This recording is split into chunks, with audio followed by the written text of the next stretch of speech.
ডাউনলিংক চ্যানেলের মাধ্যমে বিদেশি টেলিভিশন চ্যানেলে দেশি পণ্যের বিজ্ঞাপন বন্ধ।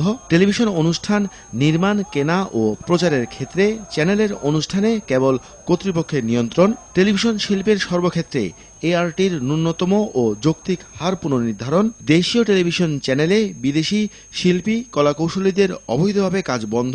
বেসরকারি চ্যানেলে বিদেশি অনুষ্ঠান বন্ধের দাবি দেন এফটিপিও নেতারা। দাবিগুলো তুলে ধরে নিজেদের ক্ষোভের কথা জানান শিল্পীরা। এই বিজ্ঞাপন প্রচারের মাধ্যমে তাদের দেশের পণ্য আমার দেশে তারা বাজারজাত করছে এবং এই জন্য কোনো ট্যাক্স কোনো কিছুই দিচ্ছে না। সুতরাং সকল ধরনের বিজ্ঞাপন বন্ধ করে দেওয়ার জন্য আমি সরকারের কাছে আবেদন জানাবো। এই ভূখণ্ডের যে সংস্কৃতি, মুক্তিযুদ্ধের যে চেতনা, এগুলো সবই সুরক্ষিত হোক, এটা আমাদের কামনা। এখানে যে দাবি এসেছে, এই দাবিগুলো অনেক সরলীকরণ ভাবে এসেছে।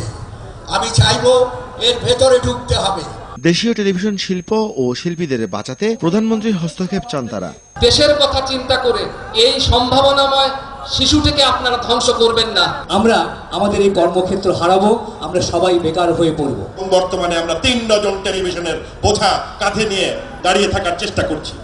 এইটুকু দেশে এই 3 ডজন টেলিভিশনের কোনো দরকার ছিল?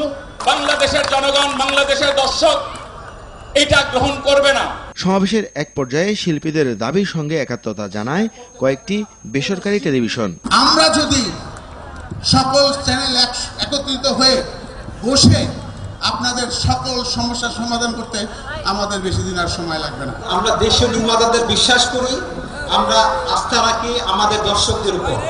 যতদিন আরটিভি থাকবে ততদিন দেশীয় নির্মাতাদের নাটক প্রচার করে পূর্বের ন্যায় আগামীতেও সর্বোচ্চ সাফল্য অর্জন করতে পারবে। দিনব্যাপী সমাবেশে টেলিভিশন সংশ্লিষ্ট বেশ কয়েকটি সংগঠন এফটিপিও দাবির সঙ্গে একাত্মতা জানায়।